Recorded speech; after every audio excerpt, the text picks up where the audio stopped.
औज़ुबिल्लाहिमिनश्शैतानिर्रजीम बिस्मिल्लाहिर्रहमानिर्रहीम। अस्सलाम वालेकुम स्टूडेंट्स।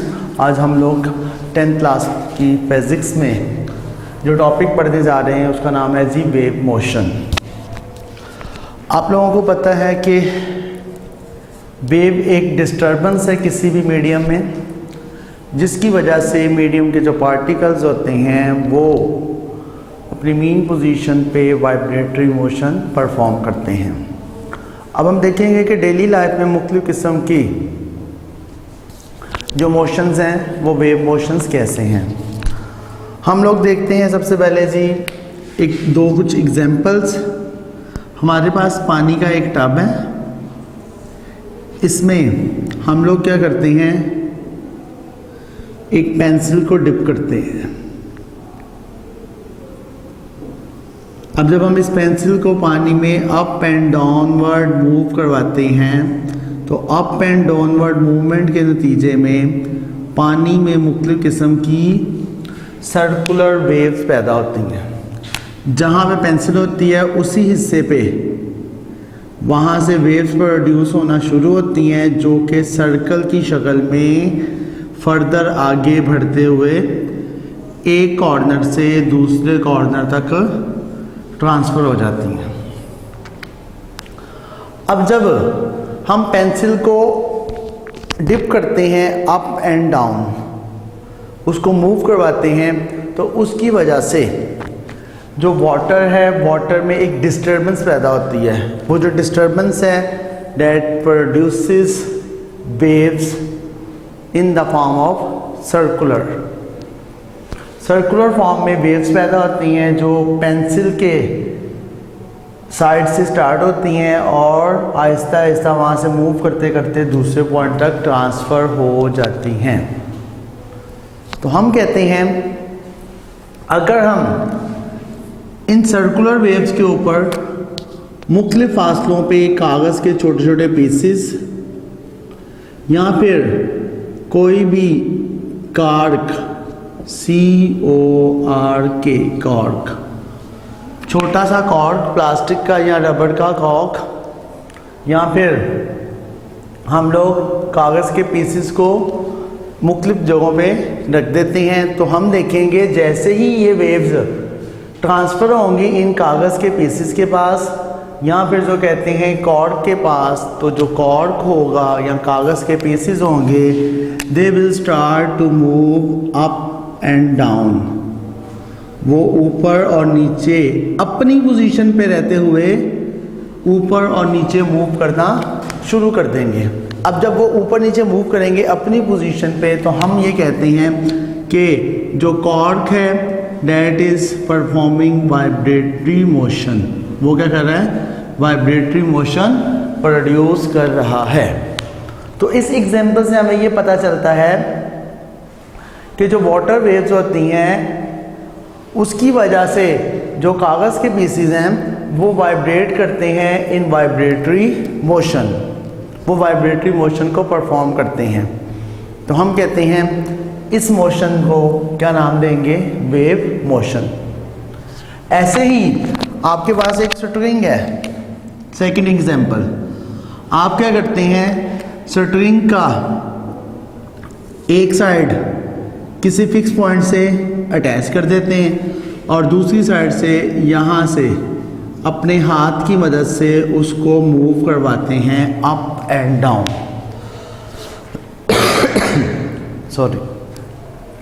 अब जब हम एक साइड से स्ट्रिंग को फिक्स कर देते हैं, दूसरी साइड से अपने हाथ से पकड़ के उसको ऐसे अप एंड डाउन मूव करवाते हैं। अब जब वो मूव करेगा तो इस स्ट्रिंग के अंदर अगर मैं आपको कहूँ कि कुछ इस फॉर्म में वेव्स पैदा होंगी, जो कि हमारे हाथ से स्टार्ट होंगी और हाथ से स्टार्ट होने के बाद आहिस्ता आहिस्ता आगे ट्रांसफ़र होती जाएंगी और उसका जो फिक्स एंड है वहाँ पे जाके वो ख़त्म हो जाएंगी। तो अगर हम इस रस्सी के ऊपर मुख्तलिफ जगहों पे छोटे छोटे निशान लगा दें, डॉट लगा दें, गिरा लगा दें, तो ये वाली जो गिरा होगी ये अपने पॉइंट पे अपनी जगह पे रहते हुए हम देखेंगे कि अप एंड डाउन मूव करेगी। वो जो गिरा हमने लगाई है उस गिरा को हम मूव करता हुआ देख सकते हैं अप एंड डाउन। अभी जो अप एंड डाउन मूव करती हैं तो हम कहते हैं इसकी जो मोशन होती है स्ट्रिंग की, that is also is vibratory motion. इस वाइब्रेटरी मोशन की वजह से हम जो रॉक होती है या जो स्ट्रिंग होती है उसकी मोशन को भी नाम देते हैं वेव मोशन। क्या नाम देते हैं? Wave motion. और जब रॉक मूव करती है अप एंड डाउन तो हम कहते हैं वहाँ पे वेव के मुख्तलिफ पार्टिकल्स बनते हैं। वो पार्टिकल्स जो कि नॉर्मल पोजीशन से अप होते हैं they are known as crust. They are known as crust. और वो पार्टिकल्स जो कि नॉर्मल पोजीशन से बिलो होते हैं, नीचे होते हैं, they are known as trough. They are known as trough. तो यहाँ पे क्रस्ट और ट्रफ का प्रोड्यूस होना भी समझ आता है in the wave motion of rock. अब अगर आप ये कहें कि कोई ऑब्जेक्ट कब वेव मोशन परफॉर्म करता है तो उसकी प्रॉपर डेफिनेशन होगी कि व्हाट इज़ वेव। कि आपसे पूछा जाता है व्हाट इज़ वेव, आपसे पूछते हैं कि वेव क्या है, उसकी डेफिनेशन बताएं, तो आप बताएंगे a wave is a disturbance in the medium. Wave किसी भी मीडियम में पैदा होने वाली एक डिस्टर्बेंस है which causes the particles of the medium to undergo vibratory motion. जिससे क्या होता है, जो वेव के पार्टिकल्स हैं, मीडियम के पार्टिकल्स हैं, वो वाइब्रेटरी मोशन परफॉर्म करते हैं about their mean position in equal interval of time. ऐसी मोशन जिसमें मीडियम के पार्टिकल्स वाइब्रेटरी मोशन परफॉर्म करते हैं about their mean position after equal interval of time, that is known as wave. That is known as wave. It is a disturbance. याद रखना आपने, ये क्या है? एक डिस्टर्बेंस है। किसी भी मीडियम में एक डिस्टर्बेंस को नाम देते हैं हम वेव का। अब ये जो वेव होती है, वेव की फर्दर मुख्तलिफ टाइप्स होती हैं। याद रखें, there are two basic types of waves. Number 1 mechanical waves and number 2 electromagnetic waves. Mechanical waves and electromagnetic waves. अब मैकेनिकल वेव्स क्या होती हैं? ऐसी waves,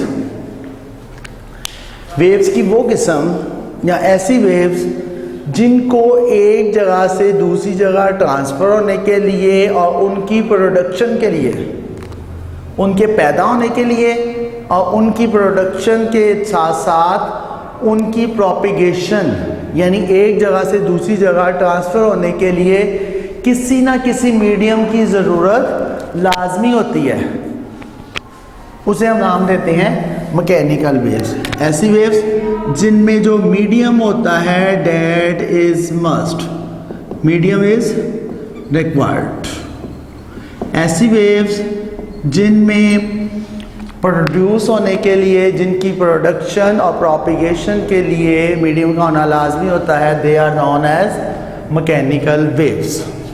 the waves which require any medium for their production and propagation are known as mechanical waves. अब mechanical waves की हमारी daily life में बहुत सी एग्जांपल्स हैं। जैसे अभी मैंने आप लोगों के सामने 2 एग्जांपल्स दी जिसमें मीडियम का होना लाजमी था। तो हम कह सकते हैं कि मैकेनिकल वेव्स में शामिल है वाटर वेव्स, उसके अलावा किसी भी स्ट्रिंग के अंदर, रॉप के अंदर जो वेव्स पैदा होती हैं, they are also an example of mechanical waves.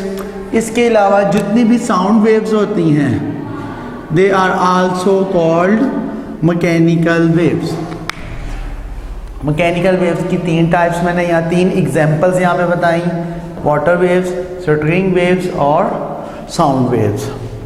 उसके बाद वेव्स की दूसरी टाइप होती है जी electromagnetic waves.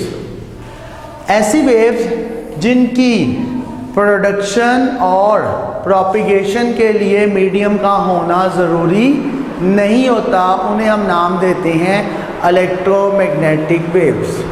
The waves which do not require any medium for their propagation and production, they are known as electromagnetic waves। अब electromagnetic waves में आ जाती हैं जी X rays, radio waves, television waves, और उसके अलावा लॉन्गिट्यूड, और इसके अलावा इलेक्ट्रोमैग्नेटिक वेव्स में हीट और लाइट वेव्स भी शामिल हो सकती हैं। तो आज हमने पढ़ा कि वेव्स मोशन क्या होती है, फिर उसके बाद वेव और उसकी जो बेसिक टाइप्स हैं उनका इंट्रोडक्शन हम लोगों ने पढ़ा। नेक्स्ट लेक्चर में इंशाल्लाह ताला हम लोग टाइप्स ऑफ मैकेनिकल वेव्स को डिटेल से डिस्कस करेंगे। टिल देन अल्लाह हाफिज़, अस्सलाम वालेकुम।